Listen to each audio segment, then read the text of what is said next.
In the previous video, we have seen how to make use of ngIf structural directive in order to display the event data over here if it has a value. If it doesn't have a value, hide from here.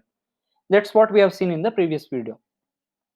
So far we have covered ngIf and ngFor structural directive in the previous videos. So if you see over here, events-list component.ts, to iterate over through all these events, we made use of ngFor structural directive by iterating through each of these events and display on our web page event data. So we displayed event data on our web page by iterating through each of these events by making use of ngFor structural directive. Similarly, we made use of ngIf structural directive to provide a condition over here for the event. That is, if the location data for the event exists, then display the location of the event, or else do not display location of the event. See, similarly, we applied the same for online URL as well. This is what we saw in the previous video. See, for example, there is no online URL value for online URL, so we are not displaying over here. But here we have value for online URL, but we don't have for location, so we are hiding it. That is how we handled by making use of ngIf structural directive. Now suppose if I have a requirement over here, there is an event data with name as time. For example, for this event it is 9 a.m., for this event it is 10 a.m., and for this event it is 8 a.m. Suppose I have a requirement in a case where user has to see when the event is going to start, whether it is an event which is going to start early, whether it is an event which is going to start late, or normal timings. So based on this time data of the event, I want to indicate the user what kind of an event it is. It is an early event or late event or a normal event. So how we can achieve this? We can achieve this by making use of another structural directive, that is ngSwitch. So let's make use of ngSwitch for this time, so that we handle the time data, time of the event data, and display the appropriate message for the user, right? Let's see that now. So for inside this div tag, we have to provide ngSwitch, okay, inside square brace. So inside square brace, we are providing ngSwitch, which is equal to event with safe navigation operator dot time, right? So we have already seen what is the use of the safe navigation operator. This operator is made use of in order to make sure that if we have undefined or null values, we want to avoid showing the data on our web page. That is use of this safe navigation operator. That operator I am going to apply for this time as well. Okay, and I am wrapping this inside a div. Okay, and now we have to apply switch case for the timings. Based on the event time, I want to perform switch case based on that. Okay, let's do that. Let's provide another tag over here, that is span tag. Inside that ng switch case, we have to specify this ng switch case equals to, and inside double quote we have to provide value of the timing. So we have the event data over here which is having, that is 9 a.m., 10 a.m., and another one 8 a.m. So let's specify one of these data over here value. Okay, I'm going to specify inside single quote 8 a.m.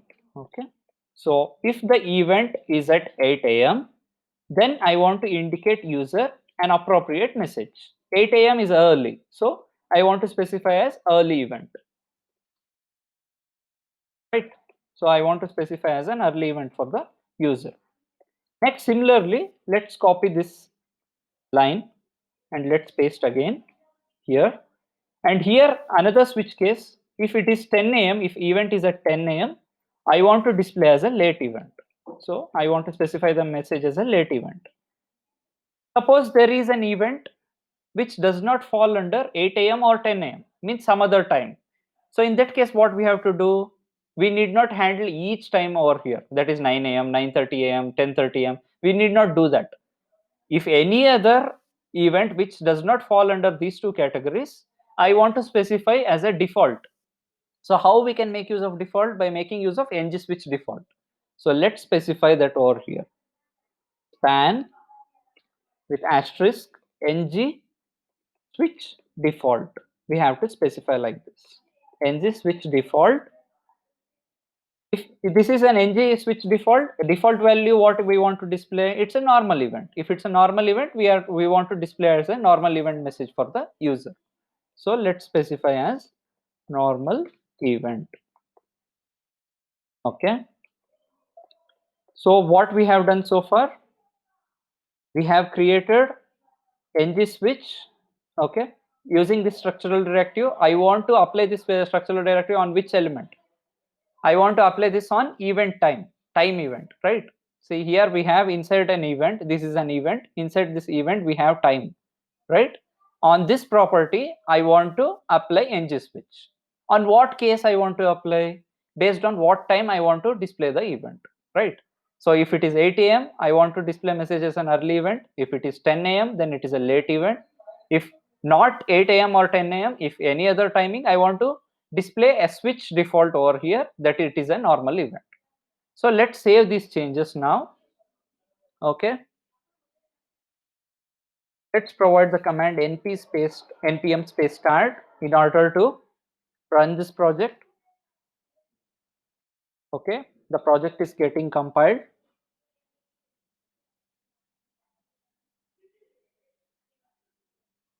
So our project got compiled successfully and it got hosted in localhost colon 4200. Let's open this localhost colon 4200 on our browser to see the output. Okay, localhost colon 4200. So now if you observe over here, we can see that for each of these events, a message is getting displayed beside this timing, right? Here we are seeing normal event, here we are seeing late event and early event. Since it's 9 a.m., we are providing a case over here. For 9 a.m., I want to display as a normal event because it does not lie under 8 a.m. or 10 a.m., right? So normal event. If it is 10 a.m., late event. If it's 8 a.m., early event. This is how we are going to indicate user that when that event is going to start.